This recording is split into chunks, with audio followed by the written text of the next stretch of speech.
जब से मानव इस धरती पर आया, घरों, बस्तियों और अलग अलग प्रकार के कबीलों का विस्तार हुआ। मानव ने अपने खान पान, रहन सहन, अपने व्यवहार और अपने समाज को नई दिशा देने की शुरुआत की।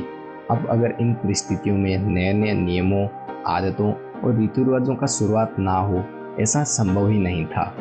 अगर कहीं बरसात हुई, बाढ़ आई, जंगलों में भीषण आग लगी, कहीं सूखा या अकाल पड़ा, कहीं बीज बोने के बाद भी फसल पैदा ना हुई, कहीं बिना बीज ही फसलों और फलों का उग जाना, यह सब प्राकृतिक घटनाएं ही मानव दिमाग को ईश्वर के होने या ईश्वर के ना होने जैसी संभावनाओं तक लेके जाने लगी। और इस प्रकार इसके लिए कौन जिम्मेदार है? क्या ईश्वर ही धरती पर रहने वाले प्राणियों के लिए यह सब व्यवस्थाएं कर रहा है? इस प्रकार के विभिन्न विचार मानव जाति के दिमाग में पनपने लगे और फिर अलग अलग समूहों में, अलग अलग कबीलों में अलग अलग धारणाएं बनने लगी और सभी ने ईश्वर को अलग अलग कल्पनाओं से जानने की कोशिश की। जब धीरे धीरे जनसंख्या बढ़ने लगी, लोग अधिक संख्या में अपने अपने समूहों के साथ एक स्थान से दूसरे स्थानों पर जाने लगे और वहाँ का तापमान, जीवन यापन करने के लिए वहाँ का रहन सहन अपनाने लगे और भविष्य में आने वाली पीढ़ियों को सरवाइव करने में कोई परेशानी ना हो, इसके लिए ईश्वर के होने या ईश्वर के नहीं होने जैसी धारणाओं को बढ़ावा दिया जाने लगा। उदाहरण के तौर पे अगर देखा जाए तो इस्लाम धर्म यूरोपीय देशों में मजबूत पकड़ नहीं कर पाया, क्योंकि यूरोपीय देशों में शराब का सेवन अधिक ठंड होने की वजह से किया जाता है और क्रिश्चियन धर्म में शराब का सेवन और गोश्त का सेवन भी मान्य है, क्योंकि अधिक ठंड होने की वजह से खुद को गर्म रखने के लिए शराब और गोश्त का सेवन वहाँ के कबीलों द्वारा आने वाली भविष्य की पीढ़ियों के बेहतर जीवन यापन के लिए सुनिश्चित किया गया होगा। अगर वहीं अरब देशों की बात की जाए तो शराब का सेवन मान्य नहीं है, जिसकी वजह है वहाँ का बढ़ा हुआ बहुत तापमान और वहाँ पर गिरती बहुत ज़्यादा गर्मी।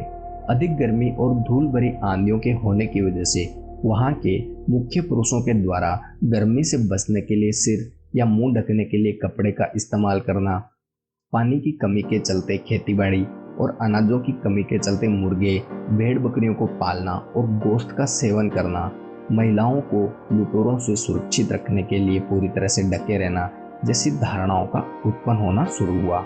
वहीं दुनिया के पूर्वी हिस्से में अधिक वर्षा, हरियाली और सामान्य तापमान के चलते गाय, भैंस, भेड़ बकरियों जैसे जानवरों को मारकर खाने की बजाय पालना और उनका खेतीबाड़ी में इस्तेमाल किया जाना शुरू किया गया। उदाहरण के तौर पे अनाज के साथ उगने वाला फालतू घास, जिसे काटकर पालतू जानवरों को खिलाया जाए और बदले में उनसे दूध, खाद और वजन ढोने जैसे कार्य करवाए जाए, हल जोतने जैसे कार्य करवाए जाए या एक स्थान से दूसरे स्थान तक जाने के लिए उपयोग किया जाए, ये चीजें बेहतर समझी गई। अलग अलग भावनाओं, ईश्वर के अलग अलग रूप में होना और सभी कबीलों और इलाकों की अलग धारणाओं की वजह से जनसंख्या में तेजी से वृद्धि होने की वजह से भी धर्म अपने क्षेत्रों में बहुत तेजी से फैलने लगे। उन्हीं कबीलों और समाजों में से कुछ महत्वपूर्ण लोग, जिनका आचरण और व्यवहार अन्य मानवों से अलग था और वो ईश्वर की खोज में होने की वजह से अलग अलग ईश्वर प्राप्ति करने जैसी पौराणिक पुस्तकों का भी निर्माण किया गया, जिनमें पवित्र कुरान, बाइबल और हिंदू धर्म के कुछ पवित्र ग्रंथ शामिल है। हिंदू धर्म में सबसे पहले 9057 ईसा पूर्व स्वयंभू मनु हुए, 6673 ईसा पूर्व में वैस्तवत मनु हुए, भगवान श्री राम का जन्म 5114 ईसा पूर्व और श्री कृष्ण का जन्म 3112 ईसा पूर्व बताया जाता है।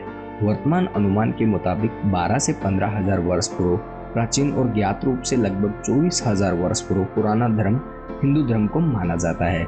लगभग 613 ईस्वी के आसपास मोहम्मद साहिब ने अपने ज्ञान का उपदेश देना आरंभ किया था।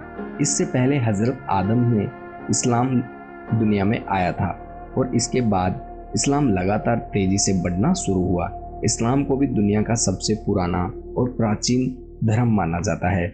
ईसाई परंपरा के अनुसार ईसाई धर्म की शुरुआत प्रथम सदी ईस्वी में फिलिस्तीन में हुई थी। यह धर्म यीशु मसीह की उपदेशों पर आधारित है। यहूदी धर्म की शुरुआत पैगंबर हजरत इब्राहिम से मानी जाती है। यहूदी धर्म लगभग 4000 साल पुराना धर्म है। इब्राहिम ईसा से 2000 वर्ष पूर्व हुए थे।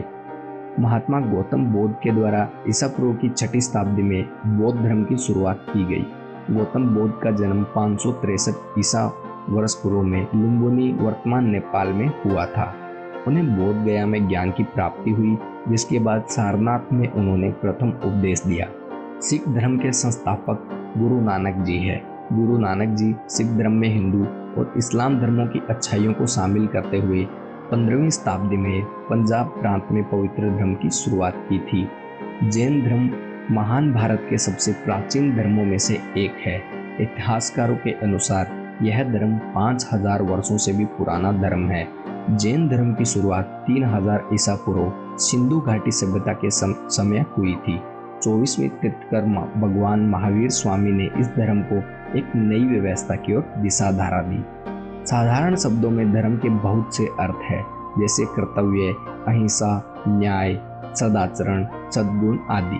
धर्म का अर्थ होता है धारणा करने योग्य या सबसे उचित धारणा, जिसे सबको धारण करना चाहिए। यह मानव धर्म है। धर्म एक परंपरा और रीति रिवाजों में मानने वालों का समूह है। धर्म के बारे में ऐसा भी माना जाता है कि धर्म मानव को समाज के योग्य मानव बनाता है।